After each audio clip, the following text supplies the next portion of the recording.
Alors, bonjour à tous, heureux de vous retrouver sur Yoga, Conscience et Nutrition en ce 28.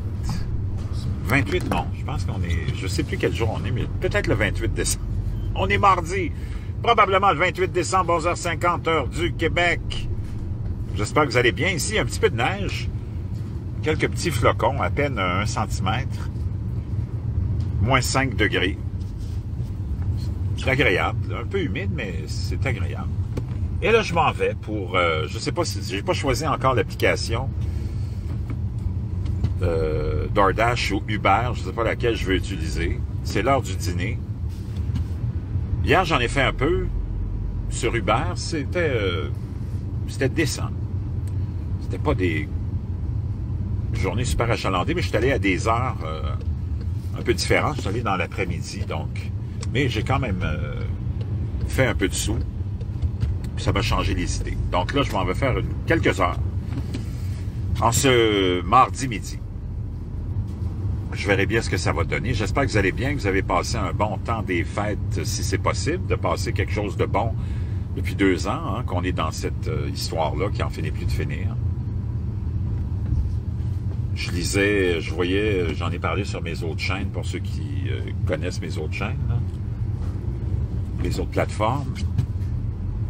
J'ai parlé de du fameux magazine The Economist, hein, qui en 2019, sur sa page couverture, avait le pangolin, avait plein d'images. Vous irez voir sur Google quand vous faites The Economist 2019. Parce qu'eux autres, ils sortent toujours la revue au mois de novembre à peu près de l'année qui se termine pour l'année qui suit. Des espèces de prédictions de ce qu'on pense qui va se passer pendant la prochaine année, autant au niveau politique qu'au niveau économique, au niveau national pour les États-Unis, puis au niveau international aussi.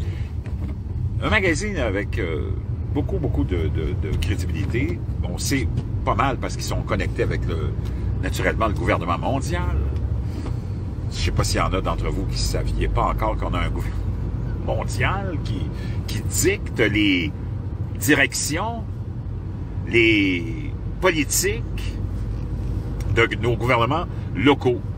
Le gouvernement mondial, c'est comme le grand franchiseur, tu sais, c'est comme dans une chaîne de restauration. Prenons McDonald's, tu as la maison mère, puis après ça, tu as les franchisés, ceux qui achètent la franchise.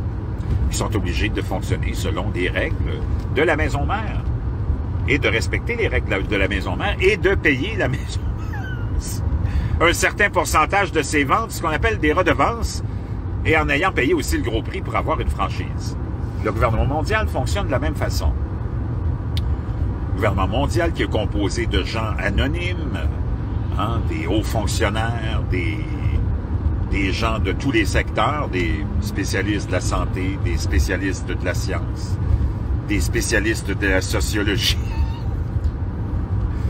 des spécialistes de la sodomie aussi, et eux, ils sont là à dicter les grandes directions que l'humanité va prendre. Souvent, c'est via l'ONU, l'Organisation des Nations Unies, et d'autres branches. Hein. Tu as des grands groupes aussi qui se rassemblent, comme les grandes réunions de Bilderberg, et t'en as d'autres qui sont des grandes réunions où tout ce même monde-là se réunit pour parler, encore là, des directions que les gens et les pays devront prendre pour un monde meilleur, parce que ces gens-là, naturellement, pensent toujours à un monde meilleur pour nous. Ces gens-là, naturellement, sont dans une classe à part. Ils sont sur les talons de la moralité, ils ont une haute moralité, même si ces gens sont complètement dépravés, pour la plupart, utilisent des modes de vie luxueux, des femmes luxueuses, des jeunes femmes très luxueuses, des vins très chers, des drogues aussi très très chères, mais ces gens-là sont d'une haute moralité et vont avoir naturellement des politiques pour nos gouvernements locaux qui vont les écouter parce qu'ils ont acheté la franchise du gouvernement mondial. Il y a des pays qui sont non alignés, hein, ceux qu'on appelle les pays non alignés, ben c'est ceux qui ne marchent pas dans cette clique-là, ou marchent seulement à moitié, ou utilisent le nom ou le style ou les recettes, mais ne veulent pas payer les redevances. Comprends-tu? Mais on leur clique, on leur élite, avec leur moralité aussi à talons hauts, boivent des vins très luxueux, des drogues très chères et utilisent des jeunes filles très belles et qui coûtent très cher aussi, mais c'est juste qu'ils font différemment. Ça, c'est dans le monde dans lequel on vit, puis tu peux pas t'en sortir, puis ça ne changera pas demain matin. Tous les partis politiques sont dans le même sac. C'est juste une idée qu'on te donne, c'est une illusion quand on te dit que tu vis dans une démocratie, que tu devrais être chanceux, de compter chanceux, d'être capable d'aller voter. Peu importe qui tu vas mettre au pouvoir, ces gens-là sont redevables au gouvernement mondial. Et c'est pour ça que de gouvernement en gouvernement, tu as toujours les mêmes politiques qui restent, celles qui ont été votées par l'opposition, qui est devenue le gouvernement, qui le gouvernement est devenu l'opposition. Et une fois que tu étais dans l'opposition, tu critiquais le gouvernement pour ces politiques-là ou ces lois-là, mais une fois que tu arrives au pouvoir, après être passé de l'opposition au gouvernement, tu laisses ces lois-là en place. Parce que c'était juste du cinéma. Et toi, tu vas continuer l'agenda mondialiste, globaliste du gouvernement mondial. C'est comme ça que ça marche, puis ça ne changera pas demain matin. Et c'est pour ça que notre sort ne change pas et que nos poches se vident toujours de plus en plus. Maintenant, je suis sur la 640. Je viens de passer Saint-Eustache. Je ne sais pas si j'ai envie d'embarquer sur DoorDash ou Uber. Mais je vais être obligé de répondre à cette question-là rapidement. D'ailleurs, je vais aller voir s'il y a quelque chose qui se passe sur DoorDash. Bougez pas. Rien qui se passe. Parce que souvent sur DoorDash, il faut que tu programmes à l'avance tes sorties avec des horaires, des créneaux horaires. Ou tu peux aussi t'en aller, hein? Puis s'il y a de l'activité, une grande activité qui nécessite d'autres chauffeurs que ceux qui sont déjà, qui se sont programmés, ben ils vont t'envoyer une notification. Tu vas voir apparaître sur ton téléphone quand tu es sur l'application DoorDash. Effectuer un dash. Donc, il te demande si tu veux effectuer un dash. Tu cliques dessus, puis là, t'embarques. Puis tu vas avoir des commandes ou les commandes qui sont en surplus. Parce qu'ils vont privilégier, naturellement, je pense, ceux qui se sont programmés à l'avance une plage horaire. Alors qu'avec Uber, tu cliques, t'embarques, t'es tout de suite. N'importe quel moment de la journée, t'es toujours actif, si tu le veux, puis tu reçois des commandes. Avec DoorDash, c'est différent. Des fois, ça me tombe sur les nerfs un petit peu, DoorDash. C'est plus... c'est flexible. C'est dès que tu décides d'embarquer, t'embarques, puis les commandes rentrent. Donc là, je pense que je vais m'en aller dans le coin de Blainville. C'est toujours un bon secteur, pour ceux qui connaissent le coin de Blainville, Boisbriand. Ça s'intéresse, ça a beaucoup, beaucoup d'activités. Les gens utilisent beaucoup ces applications-là. Ils en raffolent. Toujours, si tu t'en vas dans ce secteur-là, tu vas toujours... McDonald's, avec son nouveau hamburger, la sauce Sichuan, épicée, tiens, pour saluer nos amis de la Chine et le beau cadeau qu'ils nous ont donné depuis 2 ans. Un petit coup de chapeau de McDonald's. D'ailleurs, toutes les méga entreprises sont toutes en Chine.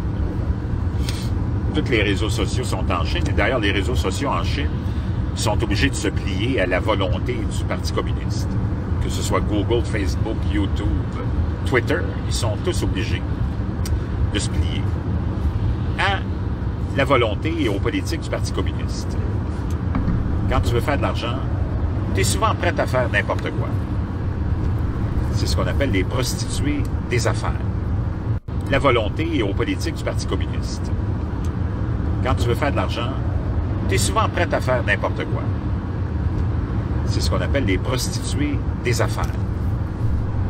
Les prostituées des affaires, tout homme ou femme d'affaires est là pour faire du cash. Je vous le répéterai jamais assez, il n'y en a pas de cadeau. Quand on te donne une télévision avec un matelas, c'est parce que la télévision est déjà dans le prix du matelas. Comprends-tu? Il n'y a pas un businessman qui va te donner une télé si tu achètes un matelas. Sinon, il va faire faillite. Puis souvent, ils vont avoir acheté des containers de télé qui ne marchent pas, qui sont super cheap, puis il va te la faire payer le gros prix en plus. Et naturellement, tu n'auras pas de garantie sur cette télé-là. Eux autres, ils s'en lavent les mains. Il n'y a pas la moitié qui fonctionne, mais toi, tu vas avoir une télé gratuite, puis tu vas être content parce que tu es un poisson.